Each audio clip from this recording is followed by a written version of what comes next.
Meditation on Refuge.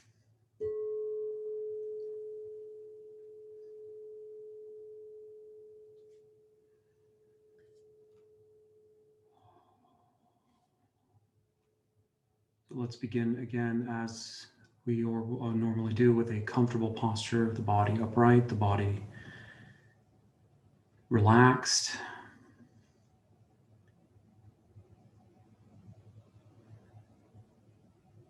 And let's rein in the awareness from all the normal distractions, external and internal, giving the mind one point of focus, an anchor.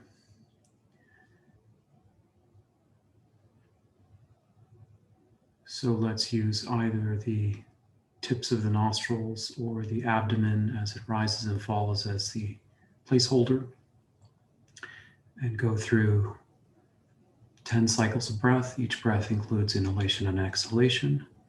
And with each exhalation, just let go of any tension and rest your mind on the placeholder, and see if you can settle in to the rhythm.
And wherever you are in the breath cycles, then let's drop into the body and observe the sensations arising moment by moment.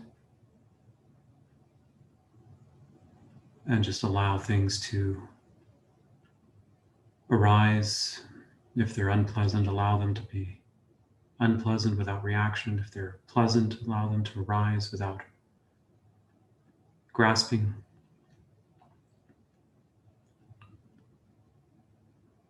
Another 10 cycles of breath, breathing with the body.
And then, having shifted the energy and the frequency, and let's just pause here momentarily just to reflect on refuge at the outset. And then, of course, the contemplation for the meditation proper will be refuge in more depth. But at the outset, then, let's refresh our vows and commitment. If you have taken the formal refuge, and just recognize Buddha, Dharma, Sangha as the safe direction for evolution, the GPS setting out of samsara. And more importantly, the vows, keeping your vows pure, your attempt to be virtuous.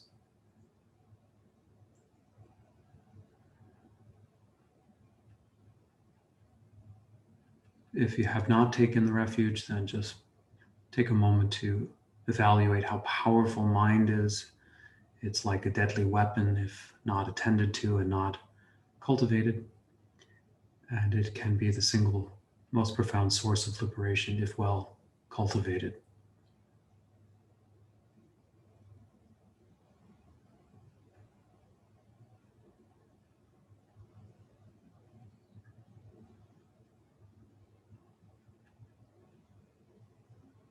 And then with this as a foundation, then let's also just briefly scan the awareness for our loved ones and friends, colleagues, associates, also the countless nameless, faceless ones, and then even the challenging ones.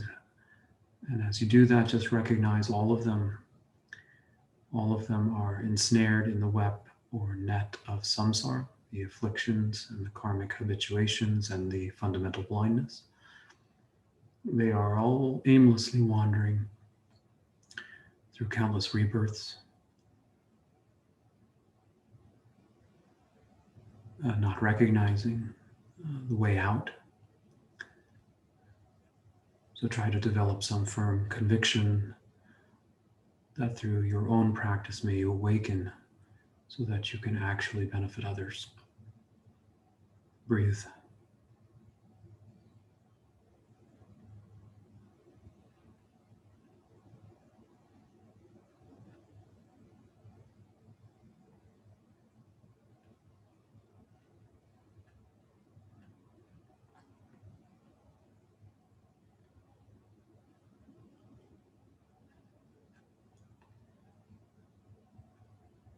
And now with that in mind, we can do a contemplative review of our thematic steps and sequence until we arrive at the stage of refuge.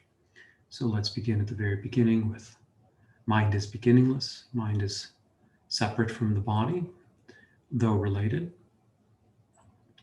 But mind is immaterial, and therefore it is made of energy, and therefore is indestructible, as the laws of conservation of energy. It can change, but it cannot be destroyed. It has no end, no beginning.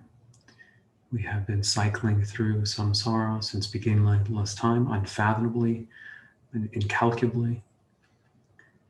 Mind is also a stream containing the imprints from evolution, all the instinctual impulses, patterns, and conditionings that compel us like a series of waves and currents in a deep ocean. And we feel tossed in those waves like a ship without rudder nor sail, nor bearing. We have migrated as a result of our blindness and our karmic propensities into 6 types of life forms, the lower life forms of the hungry ghosts and addictions, the animal realm and ignorance and anxiety, and the hell realm and tremendous trauma and dissociation, torment, but then even the upper realms of the jealous gods and the full and profound gods who fall asleep in their glory, but by the virtue of our kindness and sensitivity, the burgeoning sense of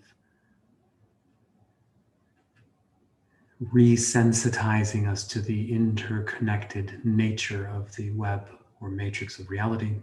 We have earned ourselves a precious human embodiment endowed with the 18 freedoms and fortunes. So just take a moment to see if you can draw from memory 1 or 2 aspects of the preciousness of human life.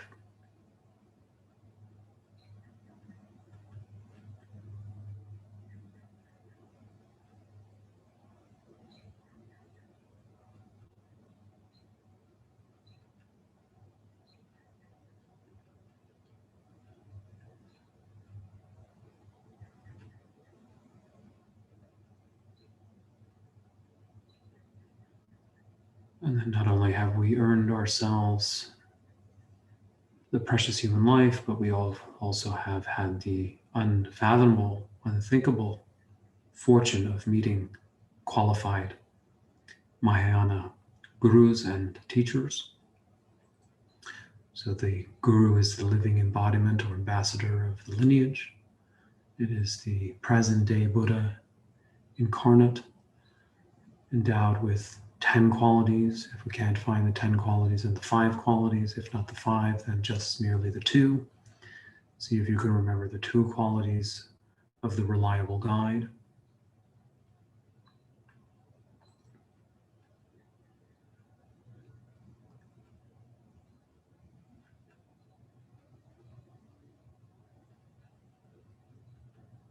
And so we have found our way to the precious human life and into the care of the Mahayana guide. Then the next contemplation is how fragile life is. And so we had our 3-part contemplation that death is inevitable, certain. The time of death is unknown. And the only thing that will matter at the time of death is our practice, our realization, to help us through the disillusion and into the bardo and through to the clear light.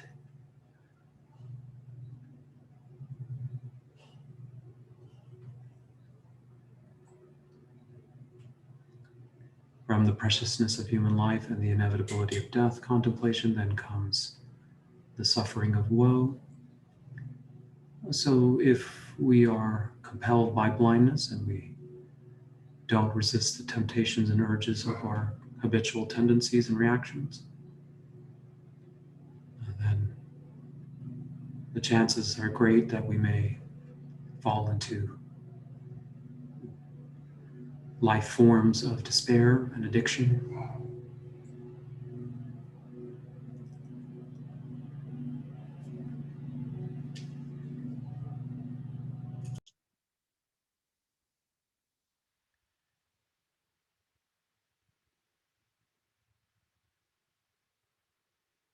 So meditating on the suffering of woe means taking a brave look at the predicament of living the unvirtuous life and the consequences of our negative actions, and whether we view them through the lens of psychological states within one life or psychological realms between lives. The net result of the analysis is the same, that we should take heed and develop a certain sense of reliable fear that these tormented states of the hell realm, that these unconscious and anxious states of the animal realm, and the addicted states of the ghost realm are intolerable.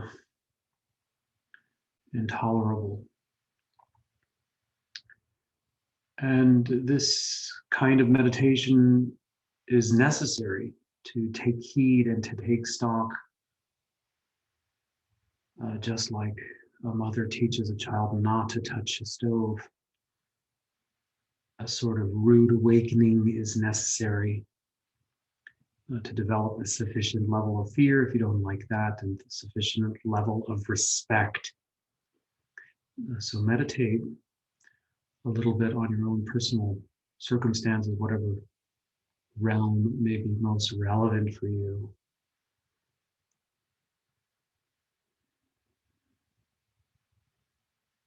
Whatever state of anxiety, whatever state of trauma, whatever state of addiction, or jealousy, or pride, just how unbearable it is, and generates strong wish to not want to continue, to want to be free, to want to be free, to never want to return.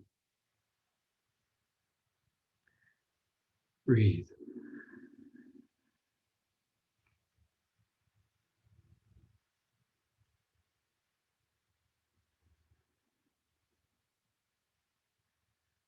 And if you like to balance out the fear, you can just introduce a little bit of the loving kindness to want to protect your own mind and to want to save your life, to want to save your precious endowments, to want to heal what is so painful and burning.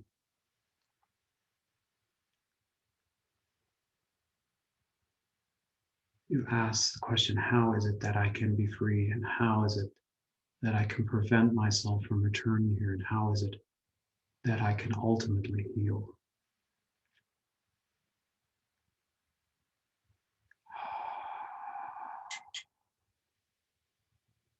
And this then leads into today's contemplation, which is the true refuge or reliable refuge. So just as one becomes very anxious about a mass or a lesion or a injury, about the potential consequences and the threat to life it poses, then one seeks out a good qualified physician. In the same way, exactly the same way, one sees the experience of samsaric living as intolerable, as tormented, as despairing. Nothing good can last in a samsaric life. One then seeks the counsel of a qualified physician. And so who provides the purposeful and correct medicine for samsara? That is, of course, the Buddha. The Buddha's own awakening under the Bodhi tree is the first human being to find the medicine within himself without the agency displacing need for a god or deity. Through the Buddha's own mind, he discovered the ultimate medicine, what's called the Amrita, the deathless, the elixir of immortality, and broke free from the prison of samsara. So the Buddha is the first jewel. His teachings, the methodology for oneself to enact, the prescription. Second jewel, and the fellow travelers, those that will support us, the nurses that keep us accountable, keep us online, offer their shoulder when we are weak. These are the third refuge or refuge jewel. I'll try to think. I have been caught in the oceans of samsara. I have experienced vast eons of torment. I have become quite clear that I want to achieve full liberation and full healing. I put myself in the care of someone reliable. The Buddha himself has achieved awakening. The Buddha himself has taught a reliable method that has introduced others to awakening down through the ages. And the commitment and the support of the fellow travelers, this is the new reliable physician, medicine, and community. Breathe.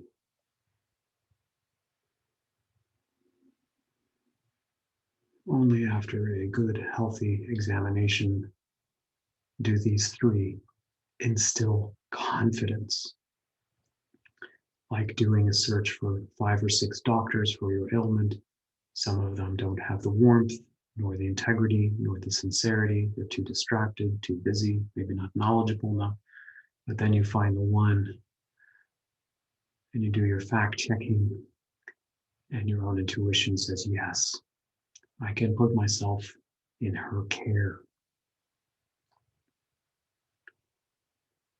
So here we have combined now the two impetus to seek refuge, the fear of the lower realms and the confidence in the three jewels. Coming together, we can juice press now what it means to take refuge on the conventional level. Meditate for a minute.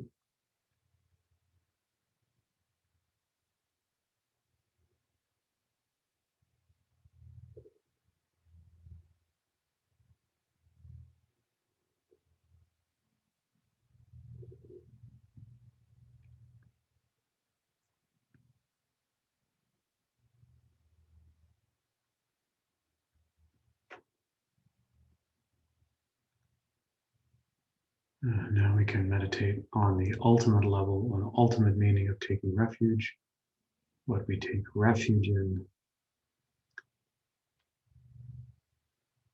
Of course, the Buddha can't heal us with his hands. The Dharma teachings themselves, the words themselves can't heal us.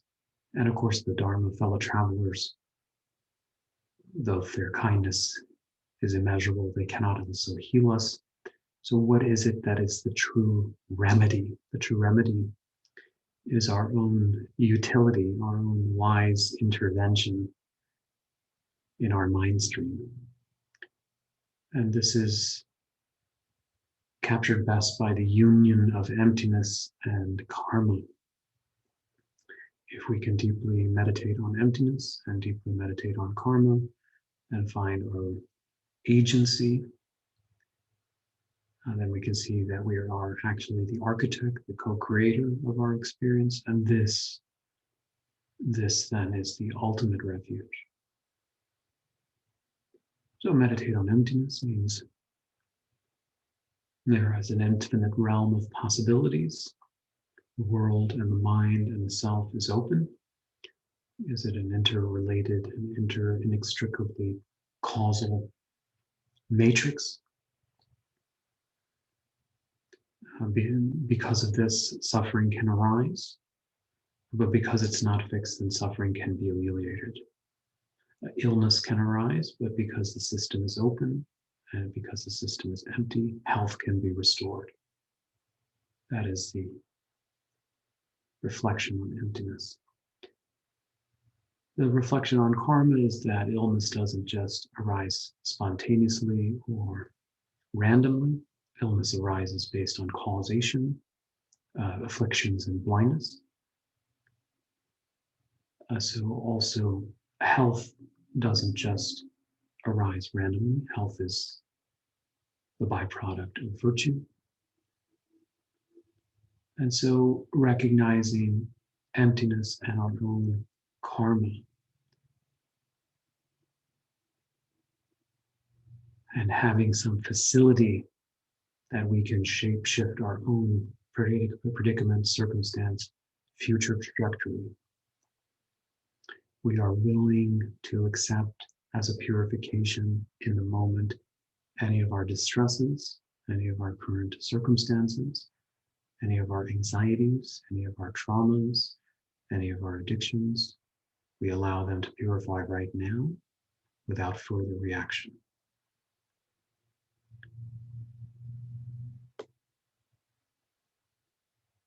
And then how we respond and how we live and how we think and how we speak and how we see the world. This is the harvesting and planting of the new life. So we want health, we want vitality, we want freedom. We act from the basis of consciousness and virtue, conscious virtue. This recognition is what is known as taking ultimate refuge. Taking ultimate refuge. Breathe.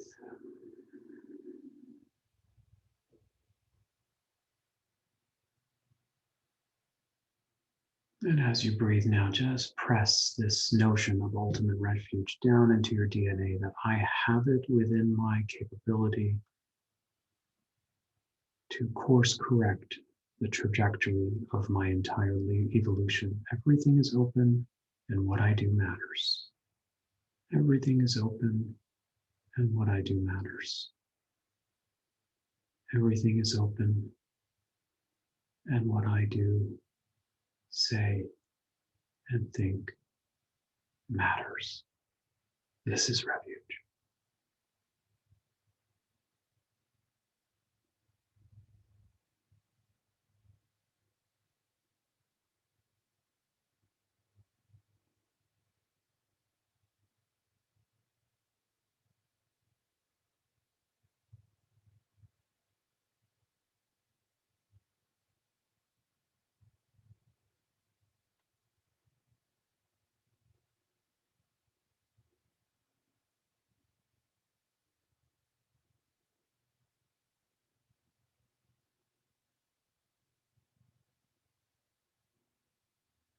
And now, with a very, very powerful reflection, Refuges, let's consider the merits that we have collected through the Lam Rim Review and the very challenging contemplations on the suffering of woe, which develop the sense of fear, and the contemplations on the threefold refuge, conventional refuge, which develops the confidence, and then the contemplation on the ultimate refuge of karma and emptiness and self-agency.